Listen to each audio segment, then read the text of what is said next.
2026년 5월 14일 전 세계의 카메라는 다시 한번 베이징을 비췄습니다.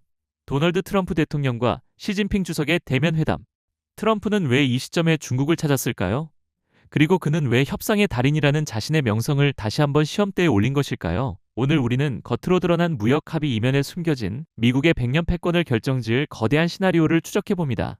트럼프에게 당장 가장 급한 불은 6개월 뒤로 다가온 11월 중간선거입니다. 정치는 결국 숫자로 증명해야 하는 법. 트럼프는 자신의 핵심 지지층인 판벨트 농민들과 에너지벨트 노동자들에게 줄 확실한 선물이 필요했습니다. 이번 회담에서 중국은 미국산 농산물과 셰일가스를 사상 최대 규모로 구매하기로 약속했습니다.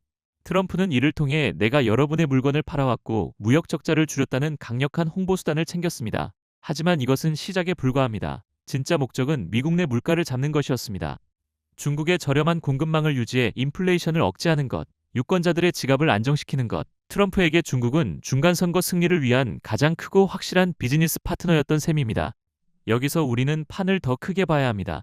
최근까지 중국은 영리한 게임을 해왔습니다. 전쟁 중인 러시아와 이란으로부터 국제 시세보다 훨씬 싼 가격의 석유를 우회 수입하며 막대한 이득을 챙겼죠. 덕분에 중국의 공장들은 저렴한 에너지를 바탕으로 경쟁력을 유지할 수 있었습니다. 하지만 트럼프의 계산은 다릅니다. 만약 중동의 긴장이 해소되고 베네수엘라와 이란의 석유가 다시 시장에 풀린다면 어떻게 될까요? 비정상적인 할인은 사라집니다. 그리고 전 세계 에너지의 수도꼭지는 다시 미국의 손으로 돌아옵니다. 트럼프는 이번 회담에서 중국의 미국산 에너지를 사라고 압박했습니다. 이는 중국의 에너지 의존도를 미국 주도의 질서 안으로 강제로 편입시키는 작업입니다. 석유의 패권이 다시 미국으로 완벽히 복귀하는 순간 중국의 가성비 제조국 지위는 흔들리기 시작합니다. 이제 이번 회담의 가장 깊숙한 곳, AI 패권에 대해 이야기할 시간입니다. 이번 방중단에는 엔비디아의 젠슨 황 CEO가 동행했습니다. 트럼프는 놀랍게도 중국의 최첨단 AI 칩인 H200의 구매를 승인했습니다. 당장 중국은 환호했습니다. 하지만 이것은 트럼프가 던진 치명적인 미끼입니다.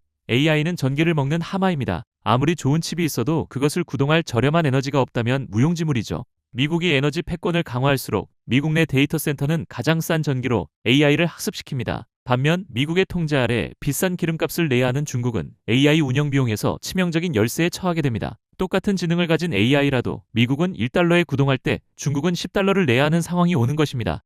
트럼프는 칩을 팔아 중국의 돈을 가져오고 그 돈으로 미국의 AI 인프라를 더 강력하게 구축합니다. 동시에 에너지 가격을 무기로 중국 AI의 가성비를 통제합니다. 이것이 바로 21세기형 패권, 에너지 AI 통합 전략입니다. 1971년 작은 탁구공이 미중 관계의 얼음을 녹였던 핑퐁 외교. 당시 미국은 소련을 견제하기 위해 중국의 시장을 열어주었습니다. 하지만 55년 뒤인 오늘 트럼프의 행보는 영역 핑퐁 외교라 불릴만 합니다.